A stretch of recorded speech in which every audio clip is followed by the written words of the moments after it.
All right, Joe. Here is a review video that I promised you.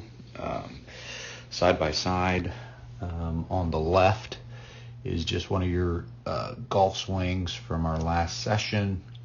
On the right is an example of when we start to work on some connectivity with your elbows, really working on a better P2 position, which is the first time golf club's parallel to the ground. So some checkpoints that we're going to pay attention to are certainly where we are at P2 and P3.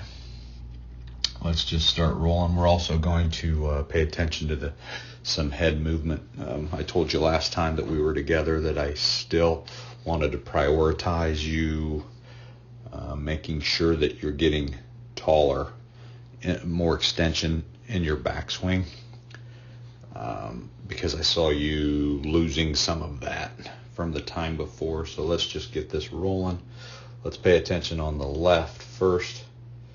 So our first checkpoint will be P2, which is first time that the golf shaft is parallel to the ground. You can clearly see that the head of the club gets behind you. It's already out of the picture at that point. If we take, there's P2 on the right, completely different setup. Really on the left, you get just excessive forearm rotation. Your lead hand, the back of the lead hand goes skyward, which causes that club to get really flat and stuck behind you.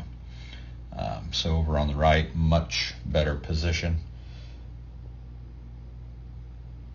Here's P3, first time the lead arm is parallel to the ground. I put a red line to represent where your golf shaft is, or your plane is at that point. It's a really important indicator, not necessarily early, but late. We'll compare where your shaft is late there. I also want you to pay attention to, I won't even talk about that yet. I'll get to that here in a second. If we go over to P3 here, first time left arms, or lead arm, your right arm is parallel to the ground. You can clearly see how that red line is much more up and down as opposed to at a 45-degree angle on the left. So we want you to be steep early, shallow late. Your sequencing is backwards. Now I'm going to sink. I'm actually going to show you on the left how much there we go. Look how much that head drops out of that circle where your head is. So it goes forward and down, forward and down. Over here it stays much more inside that circle, even though you have a pause. So it's more of a pivot. Now look over on the right. I talked about this. You get tons of rotation. You can clearly see that you've already turned. You feel like you haven't turned at all.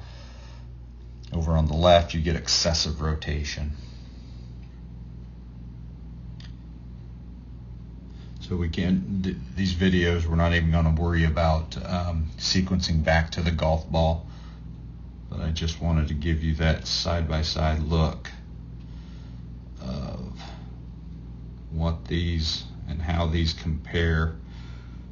It's really a night and day difference. The one on the right, you have a little pause, but man, look at the difference on that takeaway. It's really a tough feeling for you, okay?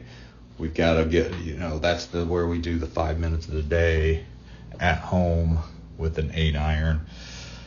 Just feeling that new different P2, P3 position. So there's some good visuals. Hopefully everything makes sense. Just let me know once the range gets open, and we'll get you back and see how we're doing. Thanks.